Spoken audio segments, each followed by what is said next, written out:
So perhaps that's not a great example because we say come up with for ideas, and I don't think I've even put come up with here because it's too easy. But come up with an idea, come up with a suggestion. Come out with is different from come up with, because come up with just means think up. Come out with means say something. It's always when something is said, and it's always surprising or odd.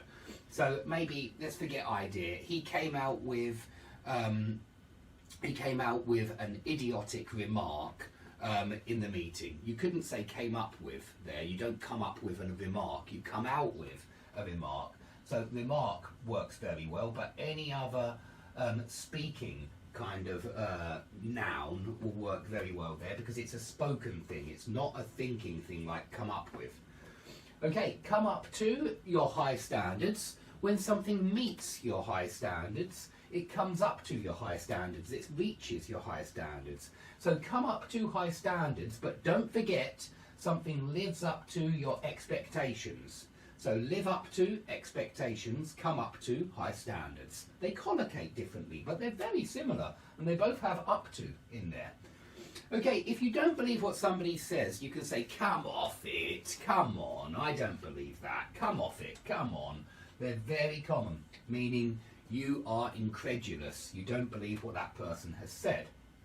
And the last three here, you should definitely all know already. And if you don't, make sure you learn them because they're very common.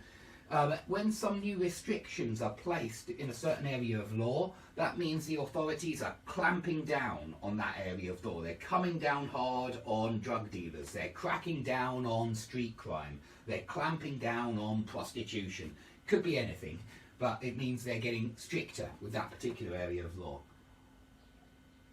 Okay, chapter 57 is our all get phrasal verbs.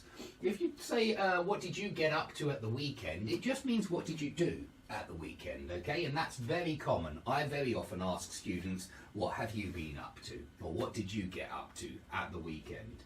And it means what did you do?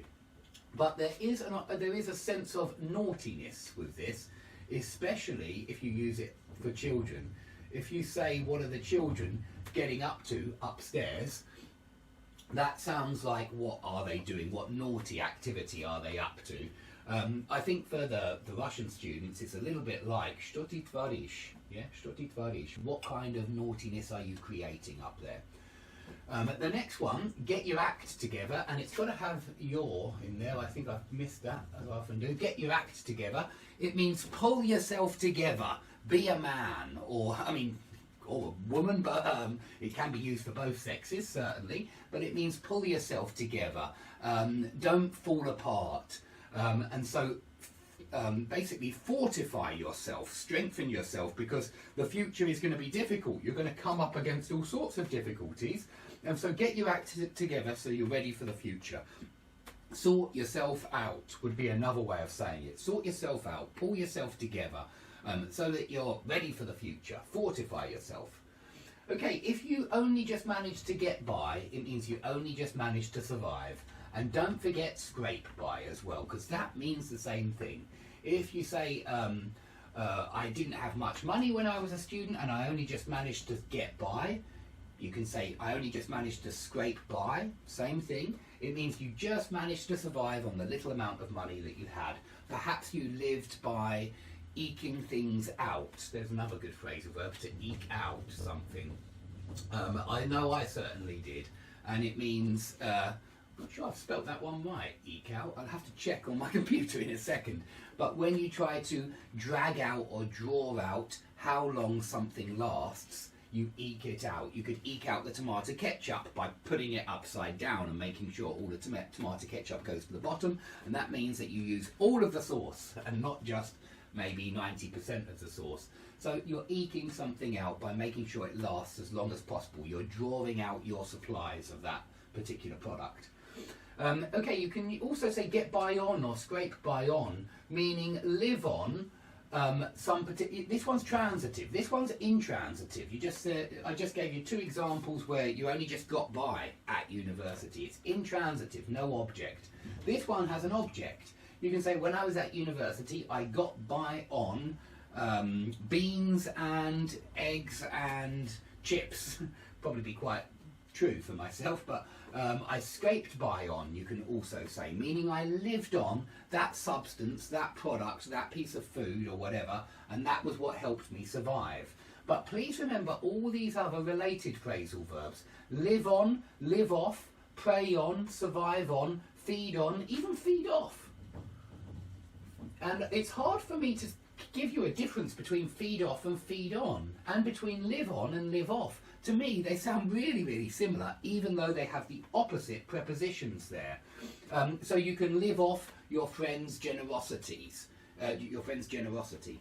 And of course, that's not good. That means that you are surviving, you're getting by simply thanks to your friend's generosity. So I don't think that's very good. You should be living off your own means when you're already an adult.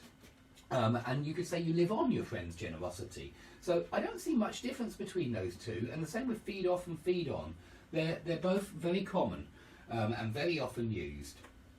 Okay, if you say you get off work at 6 or you knock off work at 6, it means that you finish work at 6. So nice easy one, meaning finish work. If something gets you down, it depresses you. And you should remember that something can bring you down, someone can run you down, someone can insult you and put you down. All of those are quite similar, although put someone down is insult, bring someone down is depress someone, and run someone down is when somebody depresses you or upsets you by lots of insults, or maybe just giving you loads of work. Okay, news gets around, and it means news spreads, that's all. The word has got around that you have a new girlfriend, yeah, so that means rumours have spread, rumours have got around that you've got a new girlfriend. If somebody tells you to get off their back, it means they tell you to leave alone, leave me alone, stop annoying me, stop nagging me with demands, stop going on at me about something. So remember, go on at someone about something. That's not on the board today, but it's another very good phrasal verb. If somebody says, let's get back to basics, it means let's get back to the fundamental things, just as you would expect. The basics are the fundamentals, yeah? But there are two other good idioms here: get down to the brass tacks and get down to the nitty-gritty. They both mean let's start again, right from the beginning, and with the fundamentals, with the basics. So it's very similar to let's get back to basics. But when you're in a meeting and you say, let's get down to the nitty-gritty, how much is this going to cost? You can see that it means let's get down to the most fundamental, essential question. How much is the project going to cost? So let's get down to the nitty-gritty, or let's get down to the brass tacks. Both very common. Now, if you get a project off the ground, it means you get the project started. You get enough momentum to actually lift it off the ground. Think about a plane taking off. It needs enough momentum. It needs to pass a certain speed before it will take off. And it's only when it has that momentum that it gets off the ground. And the same with a project. It's only when people have put in enough effort and put in enough money maybe as well, and enough time and effort, that the project gets off the ground and it gets started. Now, put across or get across